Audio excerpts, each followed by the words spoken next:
brought to you by Palvi Agrico. आता शेतीसाठी जे काही लागणार ते घरपोच मिळणार, तेही मोबाईलच्या एका क्लिकवर.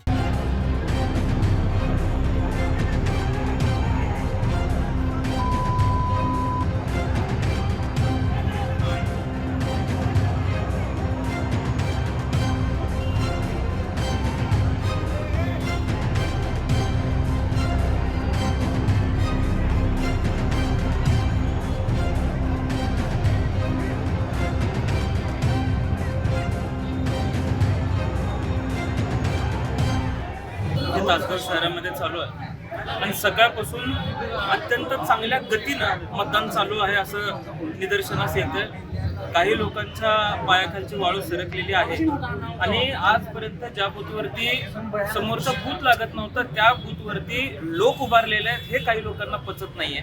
मला विश्वास आहे सर्वसामान्य जनता लोकशाही मूल्य टिकवून ठेवायच्या दृष्टिकोनातून काम करेल आणि जर कुणाला असं वाटत असेल की उत्तर आजपर्यंत दिलं नाही आता काय देतील, सर्वसामान्यांच्या मूल्यांचं लोकशाहीच्या मूल्यांचं संरक्षण करण्यासाठी त्यांना उत्तर सुद्धा द्यायला तितकेच ताकदीनं आम्ही सगळे उभे आहे. मला विश्वास आहे तासगाव शहरातली जनता हे परिवर्तन घडवेल.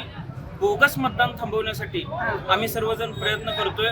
तासगाव शहरामध्ये हातनूर, मांजर्डे, पेड, हरिपूर, सांगलीवाडी या भागातलं सगळं मतदान होतंय आणि ते थांबवण्यासाठी आम्ही सगळे प्रयत्न करत असताना हा प्रकार घडलेला आहे. या शहरातली जनता अशा कुठल्याही प्रकाराला भीक घालणार नाही आणि या सगळ्याच्या विरोधात जाऊन या शहरातल्या जनतेनं लोकसभेला आणि विधानसभेला उठाव केलेला आहे. आता सुद्धा लोक ताकदीनं आमच्या बरोबर उभं राहतील असं मला विश्वास आहे. मतदान थांबलंय त्याच्याबद्दल काय सांगाल? नाही, मतदान कुठेही थांबलेलं नाहीये. सगळ्या बूथची प्रक्रिया चालू आहे.